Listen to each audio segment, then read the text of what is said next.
Hello everyone, स्वागत है आपका अपने YouTube channel AC study classes में। आप सभी को बहुत बहुत गुड मॉर्निंग। आज के इस वीडियो में बाल विकास एवं शिक्षा शास्त्र का जो बहुत ही महत्वपूर्ण टॉपिक है अधिगम, उससे बनने वाले टॉप 13 क्वेश्चन कवर करेंगे। तो चलिए बिना देरी के वीडियो शुरू करते हैं। हमारा पहला प्रश्न है आज का कि सीखना या अधिगम का अर्थ है। सीखना या अधिगम का अर्थ क्या होता है? व्यक्तित्व का सर्वांगीण विकास करना, भाषा का शुद्ध ज्ञान, बौद्धिक ज्ञान या बच्चों को पढ़ाना। तो हमारा ए ऑप्शन सही होता है। इसमें अधिगम का अर्थ होता है व्यक्तित्व का सर्वांगीण विकास करना। दूसरा प्रश्न है कि सीखने की परिघटना में आवश्यक घटक नहीं है। जब हम कोई सी चीज़ सीखते हैं तो उसके लिए क्या आवश्यक नहीं होता है? प्रेरक, शिक्षक, अधिगमकर्ता या आंतरिक व्यवस्था। तो इसमें शिक्षक आवश्यक नहीं होता है, क्योंकि जो हम हर तरह से सीख सकते हैं। तीसरा प्रश्न है हमारा, स्कूल के भीतर और बाहर दोनों जगहों पर दो खाली जगह इसमें चलती रहती है। क्या चलती रहती है? सीखने प्रक्रिया, विकास प्रक्रिया, बालक शरारती या शिक्षकों प्रगति। इसमें हम क्या भरेंगे? स्कूल के भीतर और बाहर दोनों जगहों पर सीखने की, यहाँ पर क्या आएगा? सीखने की, और यहाँ पर आएगा प्रक्रिया चलती रहती है। तो हमारा पहला ऑप्शन सही हो जाएगा। चलिए अगला प्रश्न देखते हैं। अगला प्रश्न क्या कहता है? अनुभव के द्वारा व्यवहार में परिवर्तन लाना ही अधिगम है। यह कथन किसका है? अनुभव के द्वारा व्यवहार में परिवर्तन लाना क्या है? अधिगम है। ये कथन बताना है कि ये कथन किसका है, परिभाषा किसकी है? क्रो एंड क्रो, गेट्स महोदय की, गिलफोर्ड की या स्किनर की। तो ये परिभाषा है गेट्स महोदय की। हमारा दूसरा ऑप्शन सही हो जाएगा। इसमें ये किसने कहा था कि अनुभव के द्वारा व्यवहार में परिवर्तन लाना ही क्या है? अधिगम है। तो ये गेट्स ने कहा था। चलिए अगला प्रश्न देखते हैं कि बालकों में अधिगम शिक्षक द्वारा ज्ञान के स्थानांतरण द्वारा होता है, पाठ्य पुस्तक को पढ़ने से होता है, ज्ञान को रटने से होता है या क्रिया करके होता है। तो जो बालकों में अधिगम होता है ये शिक्षक के द्वारा ज्ञान के स्थानांतरण द्वारा होता है। हमारा ए ऑप्शन सही हो जाएगा। अगला प्रश्न है कि सीखना विकास की प्रक्रिया है। यह कथन किसका है? सीखना विकास की प्रक्रिया है, ये किसने कहा था? स्किनर, वुडवर्थ, कोहलर या गेट्स। सीखना विकास की प्रक्रिया है, यह कथन है वुडवर्थ का। किसका है? वुडवर्थ का। हमारा दूसरा ऑप्शन सही हो जाएगा। अगला प्रश्न है कि सीखने की सफल अनुभव अधिक सीखने की प्रेरणा देता है। सीखने का जो सफल अनुभव है ये अधिक सीखने की प्रेरणा देता है। यह कथन किसका है? फ्रेंडसन का, हारक्स का, रॉबिन्सन का या प्रेसी का। तो यह कथन है फ्रेंडसन का। किसका है? फ्रेंडसन का। पहला ऑप्शन सही हो जाएगा इसमें। अगला प्रश्न देखते हैं कि अधिगम के संदर्भ में शिक्षार्थियों एवं मनोवैज्ञानिकों ने विविध प्रकार की परिभाषाएं दी। एक परिभाषा यह है कि अधिगम कब तक चलने वाली एक निरंतर प्रक्रिया है। तो इसमें सही भरना है वृद्धावस्था, युवावस्था, किशोरावस्था या जीवन पर्यंत। तो इसमें सही क्या आएगा? जो अधिगम है ये जीवन पर्यंत चलने वाली एक निरंतर प्रक्रिया है। इसमें जीवन पर्यंत आएगा। अगला प्रश्न है कि अधिगम को प्रभावित करने वाला कारक है, कौन सा है? शारीरिक एवं मानसिक स्वास्थ्य, अधिगम की इच्छा, प्रेरणा या उपयुक्त सभी। तो ये सभी अधिगम को प्रभावित करते हैं।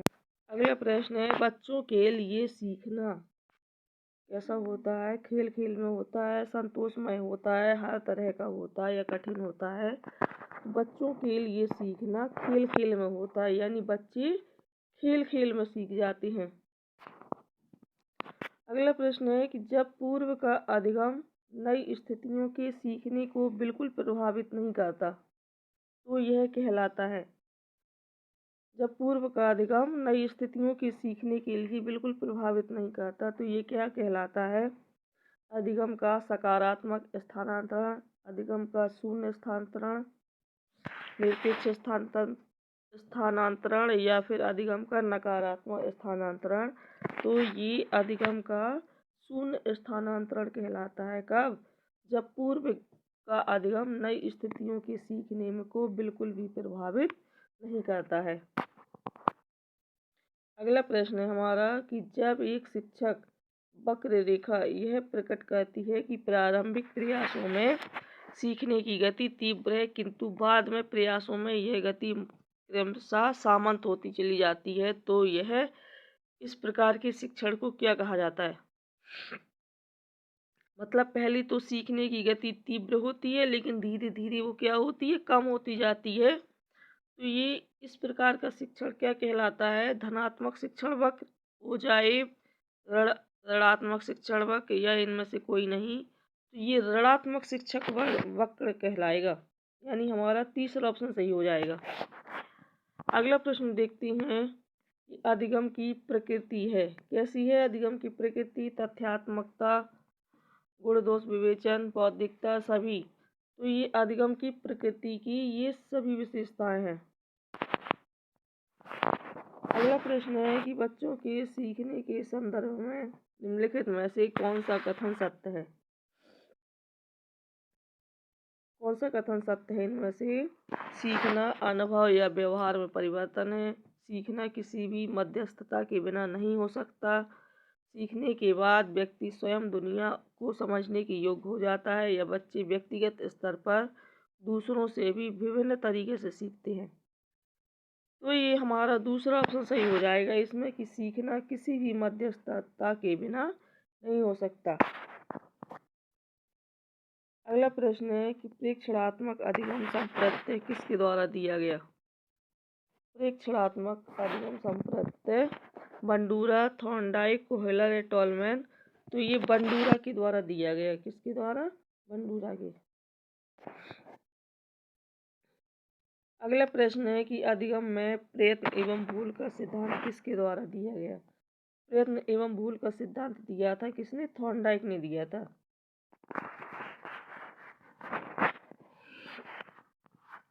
अगला प्रश्न है कि अधिगम स्थानांतरण के द्वितत्व सिद्धांत के प्रवर्तक थे। द्वितत्व के कौन थे? Thorndike, Spearman, Z Guilford. ये स्पीयरमैन ने दिया था द्विकारक सिद्धांत। किसने दिया था? स्पीयरमैन ने। अगला प्रश्न है कि निम्न में से कौन सा मत अंतर्दृष्टि के द्वारा सीखने की व्याख्या करता है? कौन सा मत करता है अंतर्दृष्टि द्वारा सीखने की व्याख्या?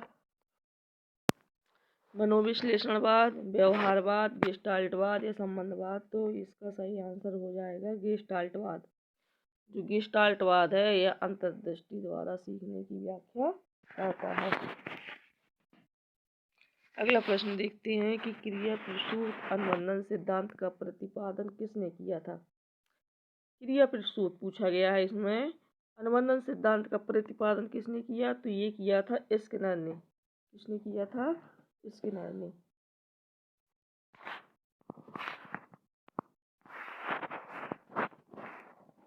अगला प्रश्न है कि अधिगम का प्रभाव का नियम किसने दिया था? ये दिया था, किसने दिया था प्रभाव का? थॉर्नडाइक ने।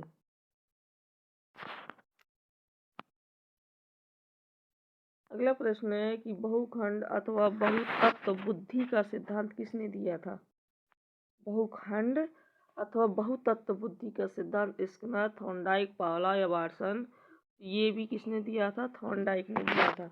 इसके भी जितने भी प्रश्न बनते हैं थॉर्नडाइक के, ये बहुत ही महत्वपूर्ण प्रश्न है। इसके हर एग्जाम में 1 या 2 या 3 प्रश्न जरूर पूछे जाते हैं।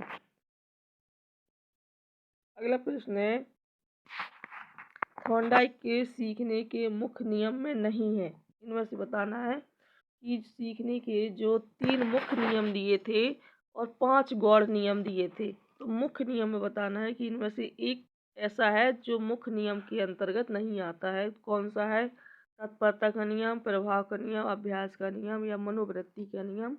तो ये तीनों तो मुख्य नियम में है, लेकिन जो मनोवृत्ति का नियम है ये मुख्य नियम के अंतर्गत नहीं आता है।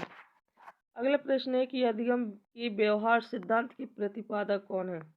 व्यवहार सिद्धांत के प्रतिपादक पूछा गया है, कौन है? कर्ट लेविन, बंडूरा, जीन पियाजे, क्लार्क हल। तो इसका हमारा चौथा ऑप्शन सही हो जाएगा, क्लार्क हल। ये अधिगम के व्यवहार सिद्धांत के प्रतिपादक हैं। अगला प्रश्न है कि अधिगम की सफलता का मुख्य आधार माना जाता है।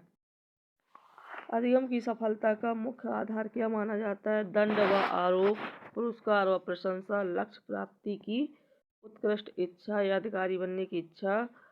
तो अधिगम की सफलता का मुख्य आधार माना जाता है लक्ष्य प्राप्ति की उत्कृष्ट इच्छा।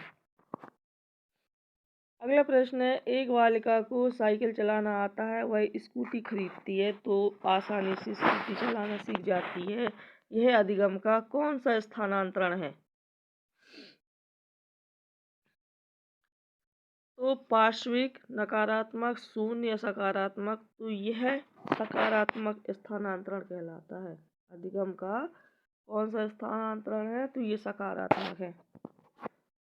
अगला प्रश्न है, क्रियात्मक अनुबंधन का सिद्धांत किसकी देन माना जाता है? क्रियात्मक अनुबंधन का जो सिद्धांत है ये किसने दिया था? थॉर्नडाइक, स्किनर, पावलॉव या अतिरिक्त सभी।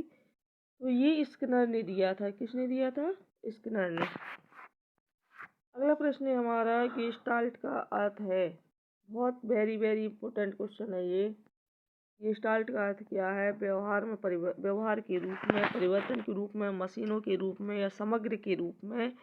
इसका आंसर हो जाएगा हमारा चौथा, समग्र के रूप में। जो गेस्टाल्टवाद है ये संपूर्ण यानी समग्र आकृति को प्रकट करता है।